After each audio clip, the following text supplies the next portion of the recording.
নমস্কার বন্ধুরা, ঘূর্ণিঝড় রেমালের আপডেট নিয়ে আবারও চলে এসেছি। ঘূর্ণিঝড় রেমাল সম্পর্কে এখন বিস্তারিত আলোচনা হবে, কিন্তু এই মুহূর্তে বৃষ্টিপাত চলছে দক্ষিণ ভারতের অন্যান্য জায়গাগুলিতে। এদিকে সোলাপুর বৃষ্টিপাত হচ্ছে, এদিকে নেল্লোরে বৃষ্টিপাত হচ্ছে, এদিকে বিশাখাপত্তনমে বৃষ্টিপাত হচ্ছে।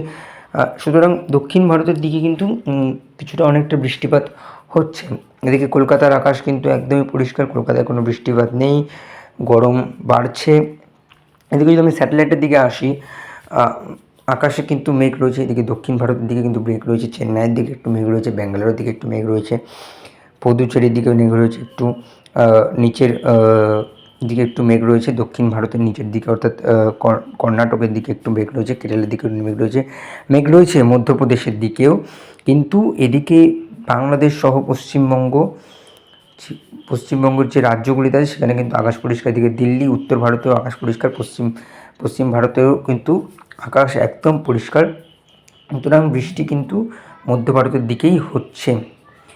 এরপর যদি আমি তাপমাত্রার দিকে চলে আসি, তাপমাত্রা কিন্তু যদি বলতে পারি, আজকে কলকাতায় সাধারণ তাপমাত্রা ছিল 38 ডিগ্রি সেলসিয়াস। কলকাতার চন্দননগরে 38, শান্তিপুরে 38, পান্ডুয়াতে 38, বনগাঁও 37, হাবড়া 37, আরামবাগে 40, চন্দ্রকোনা 41, বাঁকুড়ায় 41, অর্থাৎ গরম আছে। সোনামুখীতেও 39, বর্ধমানে 38, ঘুসকাড়াতে 38, বোলপুর 39, কাটোয়া 37। অর্থাৎ পশ্চিমবঙ্গের যে অঞ্চলগুলিতে আছে সেখানে কিন্তু বৃষ্টিপাত নেই এবং গরম কিন্তু রয়েছে, এবং জলীয় বাষ্পের জন্য কিন্তু অতিরিক্ত আর্দ্রতাও রয়েছে।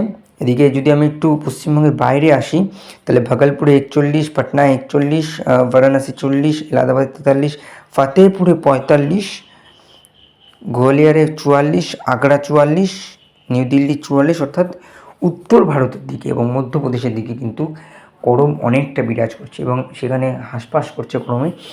এদিকে যদি ঢাকার দিকে আসি, ঢাকায় 40, ময়মনসিংহতে 38, সিলেটে একটু 34, খুলনায় 37। অর্থাৎ বাংলাদেশেও কিন্তু সেই একই দৃষ্টি।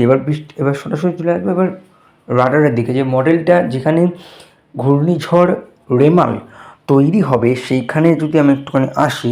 এবং এখন এটি দুপুরের আপডেট, দুপুরের পরে আমি সরাসরি চলে আসবো কালকের পরে 19 তারিখ, 20 তারিখ এবং ডাইরেক্ট আমি চলে যাবো 20 তারিখের সময়।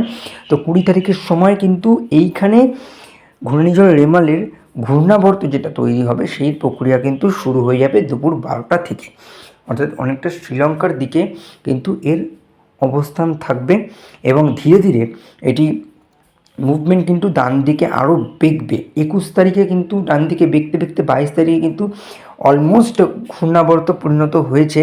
22 তারিখ 1টার সময় কিন্তু ঘূর্ণাবর্ত পরিবর্তিত হয়ে বৃষ্টিপাত নিয়ে যাচ্ছে আন্দামান নিকোবর দ্বীপপুঞ্জে এবং শ্রীলঙ্কার লাগোয়া দ্বীপপুঞ্জতে কিন্তু নিয়ে যাচ্ছে বৃষ্টিপাত।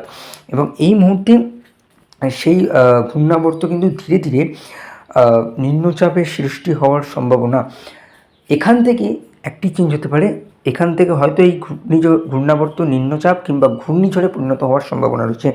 যদি এটি নিম্নচাপ হিসেবে অবস্থান করে তাহলে এই নিম্নচাপ কিন্তু মায়ানমার লাগোয়া হয়ে কিন্তু বিরাজ করবে, অর্থাৎ বৃষ্টিপাত কিন্তু মায়ানমারে প্রবল বেগে হবে এবং তার সঙ্গেও কিন্তু আন্দামান নিকোবর দ্বীপপুঞ্জের কিন্তু জন্য একটি ভয়ঙ্কর সতর্কতা রয়েছে বৃষ্টিপাতের। বন্যার কিন্তু একটা আশঙ্কা রয়েছে। এদিকে যদি আমি পশ্চিমবঙ্গের দিকেও আসি, হালকা বৃষ্টি সেখানেও হবে, ছিটেফোঁটা সামান্য বৃষ্টিপাত। এদিকে যদি আমি আসি, ধীরে ধীরে আমি যদি দেখছি বৃষ্টিপাতটা কিন্তু বাড়ছে।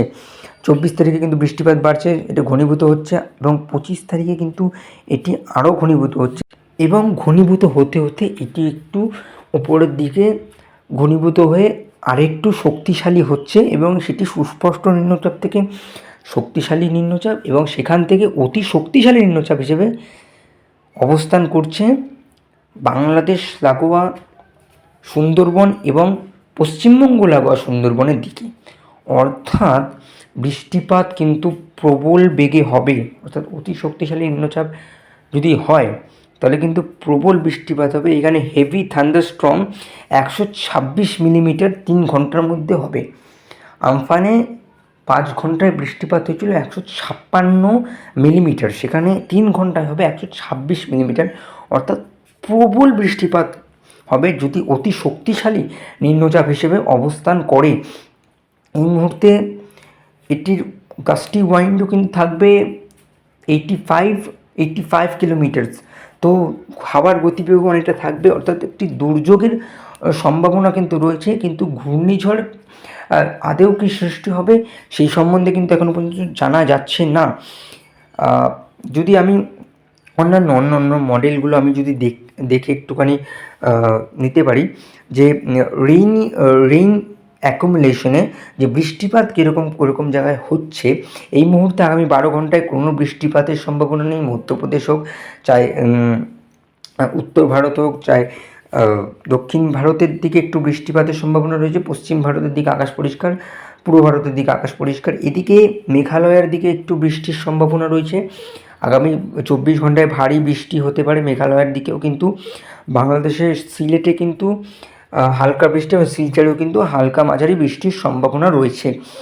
এবার আমি আগামী 3 দিনে যদি দেখি, সেম হেয়ার এখানে গুয়াহাটিতে একটু বৃষ্টির সম্ভাবনা আছে, এদিকে সিলেট, শিলচর, এদিকে মেঘালয়ের দিকে একটু বৃষ্টির সম্ভাবনা, এদিকে আলিপুরদুয়ারে বৃষ্টির সম্ভাবনা। আগামী 5 দিনেও কিন্তু সেই উত্তর ভারতে বৃষ্টির সম্ভাবনা।